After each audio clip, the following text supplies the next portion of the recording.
And then we based our sex education around risk. Avoid STIs, avoid pregnancy.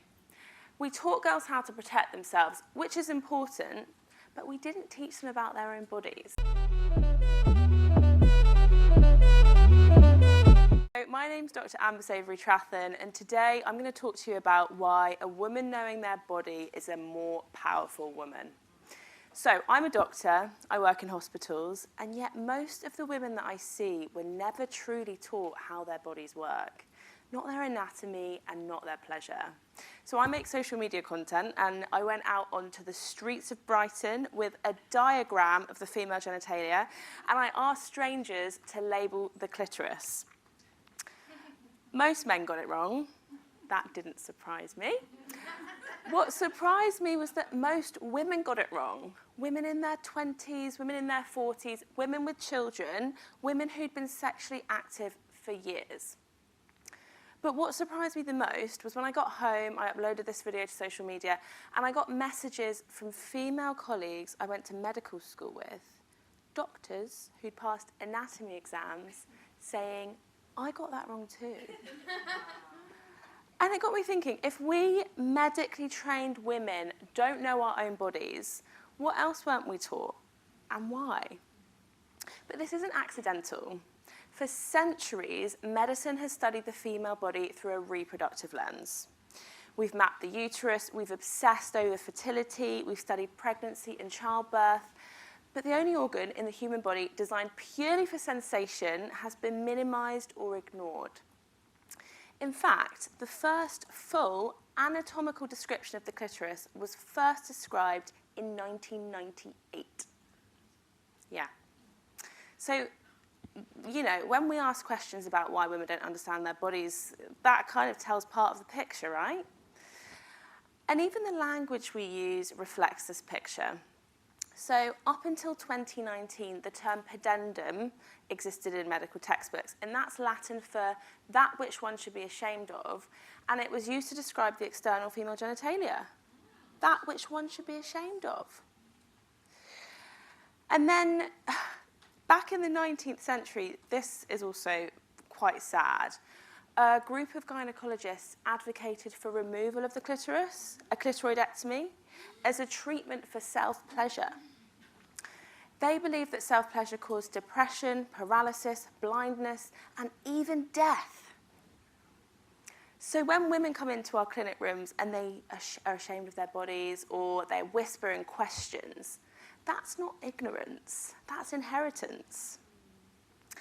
And then we based our sex education around risk. Avoid STIs, avoid pregnancy. We taught girls how to protect themselves, which is important, but we didn't teach them about their own bodies. And when you don't understand your own body, you outsource. You outsource to partners, to cultural scripts, to adult content, to anyone who seems more confident than you. A while ago, a friend of mine called me, and she said that she'd never reached that peak moment, if you know what I mean. And she seriously thought there was something wrong with her. She thought she was broken. And we had a bit of a chat about it, and it became clear she thought the only way she could reach that was through intercourse alone. So I bought her something to help with that, sent it to her in the post, and she called me not that long after saying, that's what everyone's talking about. She wasn't broken. She was just following one version of the script that centered intercourse as the main event and had labeled herself as dysfunctional. But that isn't biology, that is culture. And let me ask you a question. How many of you think that desire should just appear, out of nowhere, spontaneously? Because that's what most of us have been taught, right? And then when it doesn't happen, we can think there's something wrong with us. But scientists actually call this responsive desire, where arousal comes first and desire follows. And a research paper found that in women who are easily aroused, so they've got no dysfunction, no difficulty, that 30% of them had responsive desire, so arousal first, desire second. And this same paper found that in women in longer-term relationships, this number increased to 42%. So what does that tell us? Many women aren't lacking desire. They just come to it differently. And there's a huge difference between those two things. So your brain has a sexual accelerator and it has brakes. The accelerator responds to things your brain has learned to be sexually relevant, and the brakes respond to things your brain has learned to be a potential threat. So conflict, stress, performance anxiety, shame. Research shows that women who have chronically high levels of stress have lower levels of genital sexual arousal, with these levels being higher in women than in men. Look at how we live our lives. High-pressure careers, constant notifications. It's pressure, it's constant pressure. You've got that emotional labour, professional labour, and then you go home and you expect desire to just appear out of nowhere. But it didn't disappear. Your brakes were just on. But instead of teaching women about their brakes and responsive desire, we label it low libido. If you don't know your anatomy, you doubt yourself. If you don't know your desire style, you doubt yourself. If you don't know your brakes are on, you doubt yourself. And doubt is powerful. A woman who doesn't understand her body is easier to shame. And girls get introduced to sexual shame early. Be careful how you sit. Be careful how you dress. Don't be too frigid. Don't be too promiscuous. The rules are contradictory. I remember a friend of mine telling me that at age 13, she went to a sleepover and confessed to engaging in self-pleasure. She proceeded to get bullied and teased the whole night until she took herself home crying at 3 in the morning. It's really sad. And then a male friend of mine told me that around that similar age, he was actually doing that very act at sleepovers with all the boys. It was funny, it was normal, it was almost a badge of growing up. The behaviour here isn't the difference. The cultural response was. And many women have experienced this double standard, praised for being desirable but judged for acting on desire. Boys are often socialised to gain social status through sexual experiences, whereas girls are often socialised to lose status through it. And when you learn that this type of expression can cost you social safety, of course your body learns to act caution. But shame doesn't stay in adolescence. It follows us into relationships and into the workplace.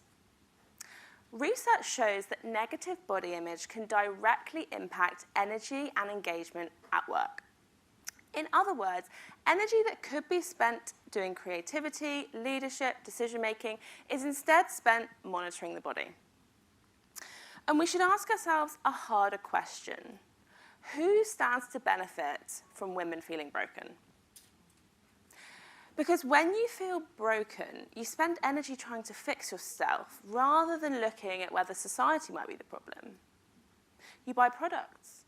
Entire industries profit from female insecurity. The wellness market alone has thousands of products promising to help libido, rarely looking at whether stress, exhaustion, societal inequality might be the real issue. When desire disappears in a chronically stressed body, that's not dysfunction, that's physiology. At its core, this is about understanding your body.